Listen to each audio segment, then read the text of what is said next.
Hello everyone.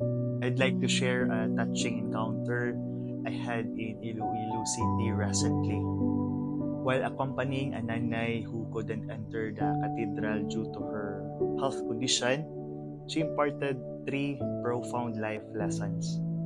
Firstly, she emphasized the importance of prayer, acknowledging God as the ultimate authority over our lives and the uncertainty of our time on earth.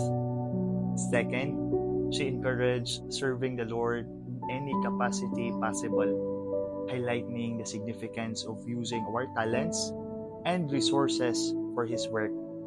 Lastly, she stressed the value of doing good deeds for others, reminding us of the blessings that come from acts of kindness. So let's take this heart and strive to live a life filled